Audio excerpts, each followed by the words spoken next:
It's time to take command with former NFL tight end Logan Paulsen and former Commanders beat reporter Craig Hoffman. What's up? What's happening? Surprise! Logan and I want to talk into microphones more about football. We only have a couple hours to do this. A round 2 preview. Logan, I am back in D.C. I went straight from the airport to the office.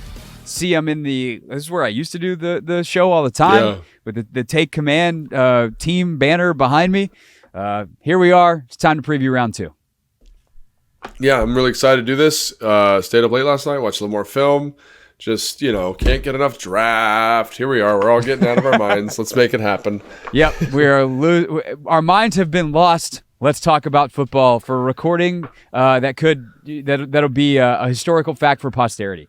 All right, or we're doing this in part because I wanted to make sure that you got to actually use your knowledge, because they're gonna select maybe 2 guys in the second round, maybe a couple more. We'll see if they trade up, trade back, whatever. And you've studied all these players, Logan. We can't just limit your knowledge to the guys that they pick. But one of the things that kind of I was really struck by as we left our respective microphones last night was you kept I thought you just made a great point, which is clearly they're leading with character, and the character trait they're leading with is competitiveness. So you were going to go back and watch film and kind of be like, all right, who are the guys that really stick out in terms of competitiveness? Who are the guys that scream, I'm a Commander, now that we know nope, this is really how they're doing it. With that said, who are the guys that you kind of circle now at the top of round 2 with pick 36 when you match it up with the board? Yeah, I think, there's a couple things to look at here. I mean, let's just take tackle because we talked about those guys a little bit last night. So, Roger Rosengartner, Kingsley Suamataia, Patrick Paul, and Kieran Amadiji, right, from Yale and whatever school they're at from before. Anyway, so one thing that when you watch the film, and what I noticed when I talked to some coaches who really evaluate, not here necessarily, but some of my other buddies who really value competitive toughness, is guys will get fixated on a play. So I went back and I watched, Kingsley Suamataia just for fun. And I was like, versus Texas Tech, he's a little raw. He's a little all over the place. He's not super technically sound. But then there's a play where he runs, I want to say it's 65 yards down the field after the running back, on a run. You know what I'm saying? And so that shows up. And then couple that with his athleticism and be like, oh my gosh, this guy's getting after it. And it's not always there, but there's enough of those moments where you're like, maybe this is the right mixture. And then a guy like Roger Rosengarten from UW, I mean, I went back and watched that Michigan game, and I just was like, this guy should be a first-round pick. That's how I came out really watching it. And again, it's one game, and it's probably one of his better games. But for example, there's an edge rusher who does a spin move on him, beats him badly inside. He does a match spin, mirrors up, gets in front of the guy, battles the guy, keeps him flat. Penix is able to effortlessly step around. He's got a backside cutoff on a 3 technique, which on a tackle is very, very hard.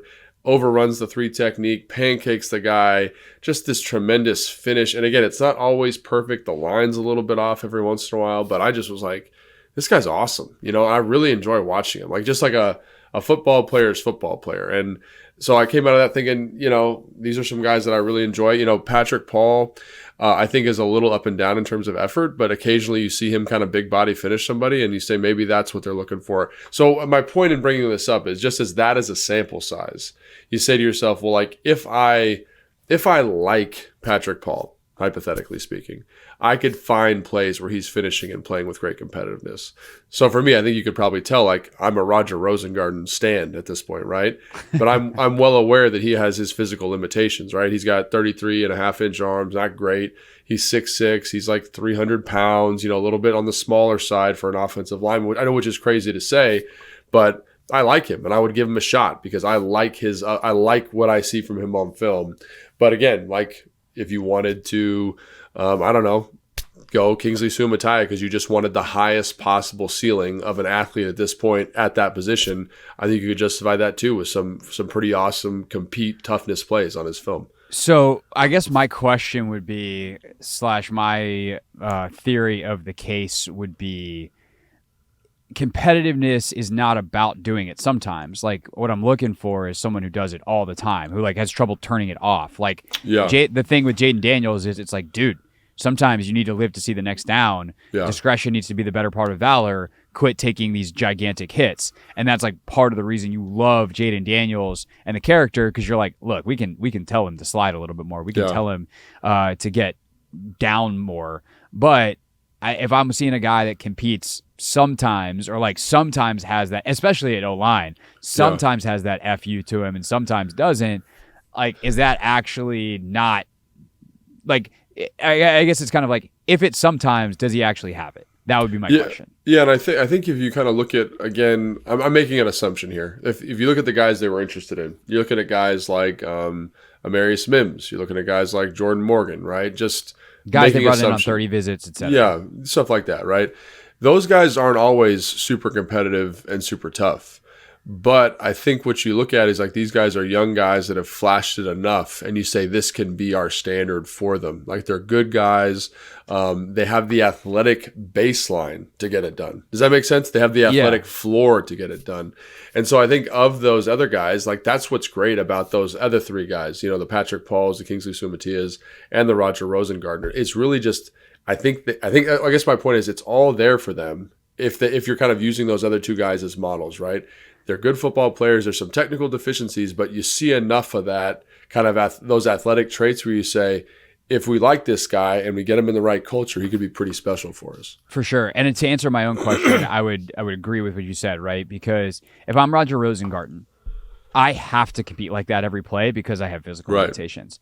Right. And if you are, as gifted as Amarius Mims or Patrick Paul, like, obviously some different levels there, but like, if you're one of those guys, but like Paul's playing at Houston as opposed to Mims in the SEC, like, I can get away with not having the nastiest streak on every snap because I'm actually that good. But in the NFL, if that's needed and the maturity to coach that up, it can be coached up. You have the maturity there. I think that's absolutely something that, if as long as you see it some, that's going to be enough. And that's the judgment that Adam Peters is going to make is, do I want the guy that I have to coach that up a little bit and trust that he will mature? And then what do I think of him in the personality and the character, if you will, to use that very catch-all term that gets thrown around in the scouting community, versus do I want the guy who I know is going to give it to me, but he might give it to me sometimes and it still might not be good enough. And that's, I think, the question there.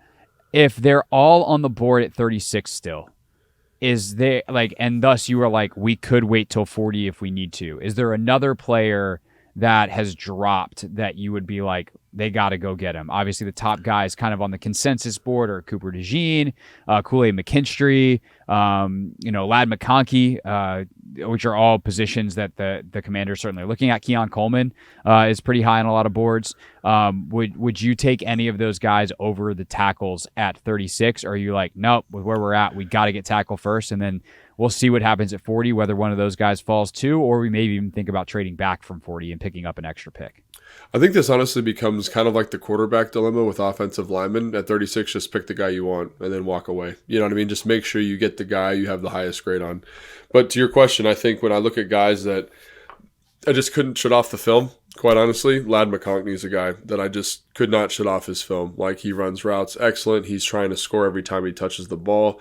The only thing that gives me a little bit pause, like Ricky Pearsall gets drafted by San Francisco. Yeah, you loved him, and then Kyle took him. I wonder why. Yeah, I mean, that is a Kyle receiver, like, to a T. And I think it's probably between him and Ladd there. I think the thing about Ricky is just a little bit bigger, right? Kind of can play that inside-outside role for you at a really high level. And so the one thing about Ladd, I do think he's a true slot at the next level. So if you're okay with that, and you're okay with not having a huge body kind of receiving presence, in terms of compete and toughness and character, playing through injuries, like, that guy screams Commanders to me. Now, is the value there for them at this pick? Is that the direction they want to go? Again, I go back to the receivers, and there's just so many kind of dynamic playmakers. They all have their deficiencies, but, Malachi Corley's a guy that's name gets thrown around quite a bit. Javon Baker, I love his film. Devontae Walker, maybe not the best hands in the world, but in terms of explosive vertical speed, that guy's special, and so, like, maybe they say we're looking for something different at the position. We're looking for a bigger guy. Johnny Wilson, another guy from Florida State that sticks out to me. And then that kind of gets into the Keon Coleman thing. And I'm having a hard time kind of landing on Keon Coleman. I think he's got the alpha mentality to be a one. I just wonder about his route running technical nuance to get that done. So if you're looking for that competitive drive, it's there, but maybe it's not packaged in the right way, I guess. You know how we talked about how Kingsley Suamataia has this tremendous ceiling, this tremendous athletic upside. I worry that the athletic ceiling for Keon Coleman is maybe not that of a true alpha, big-bodied one receiver in the NFL. He's more of a big slot. And so you got to kind of make that selection accordingly. Yeah. I think for me, I would also just take the tackle that I want at 36 and then figure it out at 40. Because I think there are so many guys that if someone wants to come up, I'm okay going back 5, maybe even 10 picks, because there are guys that I would circle and be like, I think that guy's probably still around. And this is the hard part. Like once you get to day 2, and especially outside the first 40 picks, like it's a free for all. You could have guys that you have a 5th round grade on that come off the board, and you're like, sweet, that guy, we weren't going to consider that guy till halfway through tomorrow. But you're also going to have guys that, you think, oh yeah, we're on this guy, and they get swept up ahead of you.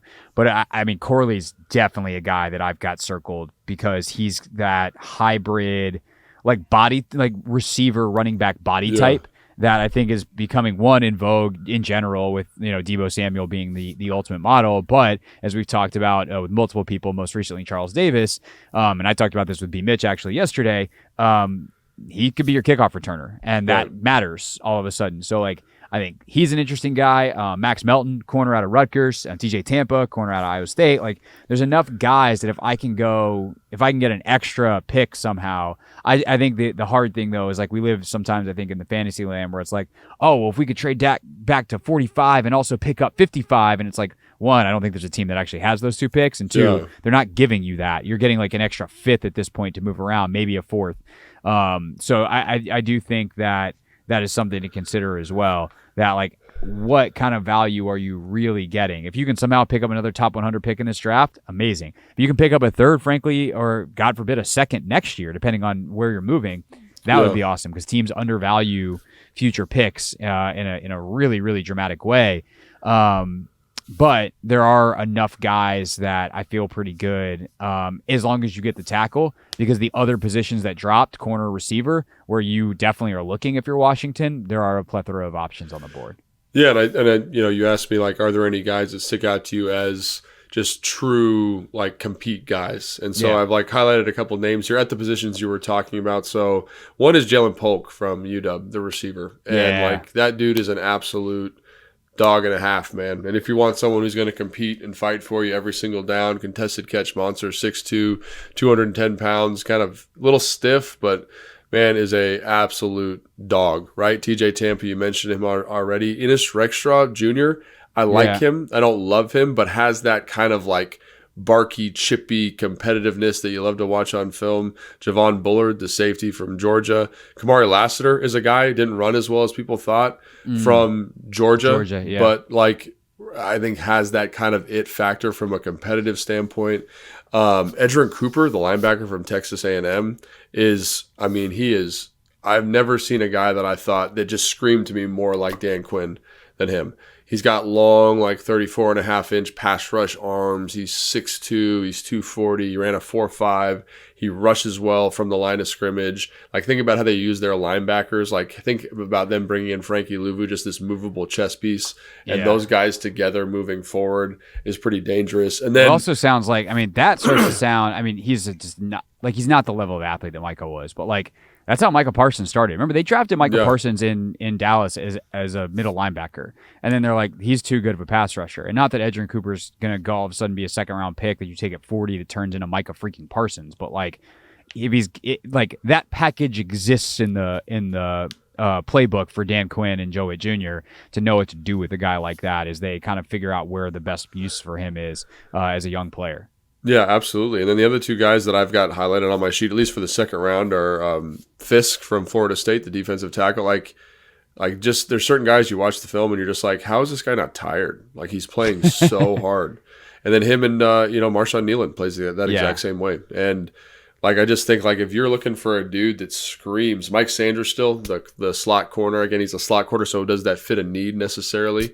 But man, those guys are absolute maniacs. And I say and that's a cool thing when you turn on the film and you're just those are 10 guys I just mentioned that you're like, these guys compete at the highest level. So I think that's the other fun thing about going through this last night and going through it a little bit this morning is just seeing how many like really solid football players there are and thinking about the Commanders having 5 picks in this group of guys. You know what I'm saying? You're talking about Max Milton, like he might be a 3rd round pick, but the Commanders could still get him. You know what I'm saying? Like there's just all these guys that are pretty dynamic. So I don't know. It's a really interesting, exciting. Adisa Isaac is another guy that flashes to me from Penn State. And so, like, there's 12 guys Dane for Brugler you. told us, like, he circles that guy as a Commander.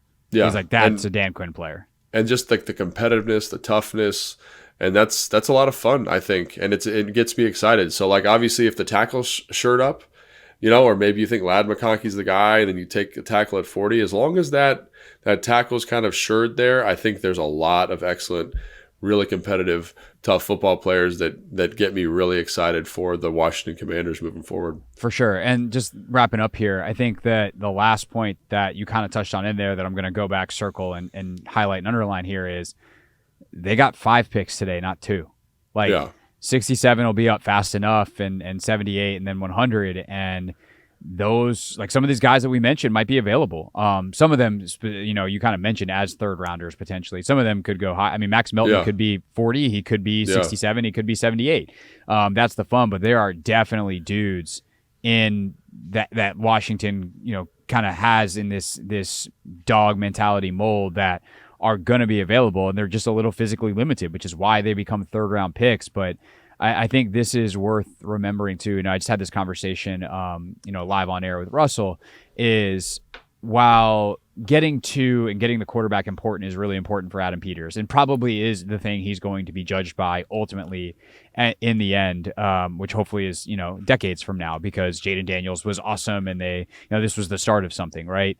He has made his money as a general manager, assistant general manager, as a scout, whatever, in these middle and late rounds. Like getting the Fred Warners of the world, finding these guys, even late first, right? They never really had high first once they got rolling there in San Francisco. And he goes and gets a guy like Ayuk. So his ability to know what he's looking for and find it, and then work with the coach to be like, hey, you know, I got you what you're looking for. Now go use it like you said you would, and that guy's gonna be pretty good. That is what. I don't want to. Well, I say one, it's what's going to make Adam Peters like a known name, is like a legend of a drafter here within the scouting community. But 2, it is the kind of thing that also provides you insurance. And this is why they had so much success in San Francisco, despite the fact that they missed on Trey Lance. And they had to trade up to get Trey Lance. But they were so good in these middle and late rounds that it just didn't matter. And part of that was they nailed Purdy ultimately with the last pick of one of these drafts. But guys like Warner have really carried them. And so, you know, if I'm Josh Harris and I'm like going to Adam Peters tonight, hey man, good luck, go get him, do the thing you did in San Francisco, and we're going to be just fine. Yeah. No, I think that's exactly right. And I think, and again, you just go back to the tenants, man. Like those guys that they've identified, that Dan talks about in his presser, that Adam kind of echoes, or I don't know whose perspective that is, right. But they're both talking about it. I think, you know, one of the fun things about watching film of the top 100 guys in this draft, they're all good, right? But the thing that kind of gives you the most confidence that they're going to be good pros is the stuff that they talk about with Jaden. It's not the stuff on the field. It's the how he preps off the field, how he competes, all this other stuff. And it's the same with this next group of guys, right? And there's certain positions where it's where maybe the preparation isn't as important, but you need dudes who are competitive sons of guns, and they want to build a competitive culture, and you do that by bringing in competitive people. So I think that's something that I again, you're talking about like that. When you look at the guys like the George Kittles, the Warners, all these guys, when I was in San Francisco, they are hyper competitive in every situation, and they have an opportunity to do that same thing here, which is pretty awesome. So no doubt. So here's how I'm going to close out this pod. I'm not going to tell you when the next podcast is because I don't know. Logan and I might just decide, hey, we're going to do one tonight after the 2nd and 3rd round. Probably not tonight. Maybe tomorrow morning. I think that's a much safer bet.